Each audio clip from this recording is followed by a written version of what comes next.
spite of Christians, love yourself. In spite of Christians, respect yourself. In spite of any religious person, love and respect yourself first.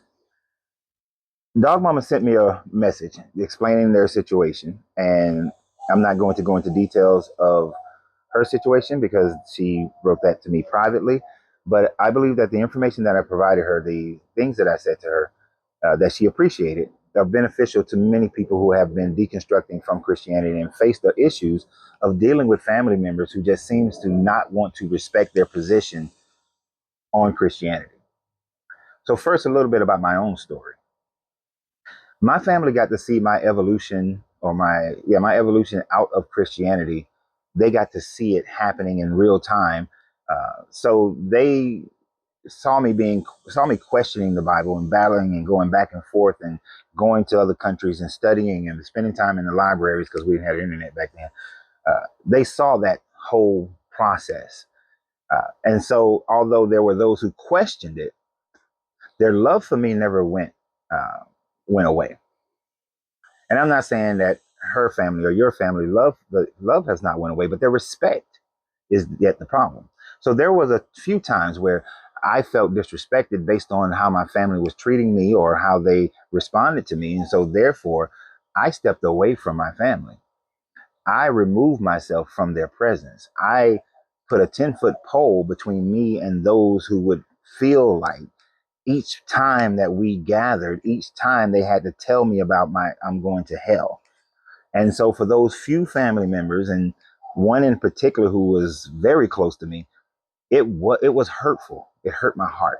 It hurt my spirit. It caused me to be sad now because we were really, really close. And although we have regained a lot of that because we got to a point where about 10 years ago, where a mutual respect was created, we have been able to rebuild a lot of what we lost during that time. I'm not saying that that's going to happen to you. Uh, you may never be able to rebuild the relationship if you put that 10-foot pole between the two of you. But you did not ask to be born into the family to which you have been born into. You did not come down and say, "Ooh, I want to be born to that particular Christian family," or "I want to be born into that particular family" at all. You were forced here. But since you're here, you have autonomy, you have agency to choose and decide what religion you're going to follow or what non-religion or no religion at all that you are going to choose to follow. And if a person cannot respect that, if a person cannot love you because of your differences, then they are not your family. You see, blood does not make family. Blood makes genealogy, but it does not make family.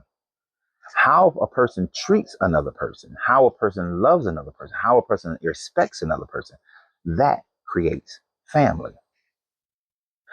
So if you have a parent, a brother, a sister, aunt, uncle, whomever, who cannot respect you nor love you because you decide that you don't want to believe in the religion that they believe in, and their own religion says that they cannot save you, their own religion says that you face this judgment on your own. If they can't do that, they can't still love you, then they're not your family. Your family is those people who treat you a certain way. So, Dog Mama, as I said to you, your family may be a whole bunch of other people that you haven't even met yet. Your family is people who are respecting and loving you based on who you are, not based on whether or not y'all have the similarity of belief. And that goes for everyone else out there. If a person cannot love you for who you are, cannot respect you, they're not your family. Separate yourself and you can go find family. I have had many mother figures. I have had many auntie figures, many uncles, many father figures. I've had many brothers and many sisters and many nieces, nephews, and cousins and children. I've had many of all those things because we created relationships.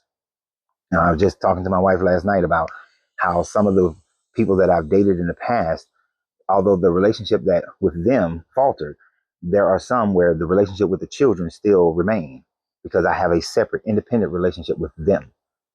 And there are still some of them who call me pops. I will not ever stop them from calling me that, nor not engage with them simply because I did not agree or continue with their mother. Doesn't matter. That's my relationship with them. So family, those kids I consider to be my kids. Family. Brandon, big time Christian. Well, he's not a holy roller, but he's very well Christian. Brandon is one of my best friends. I don't have many, but Brandon is one of my best friends. Brandon is, I consider him my brother. As much as I consider my brother, Brandon is my brother, right? Troy, as much as he get on my nerves, he is my brother, right?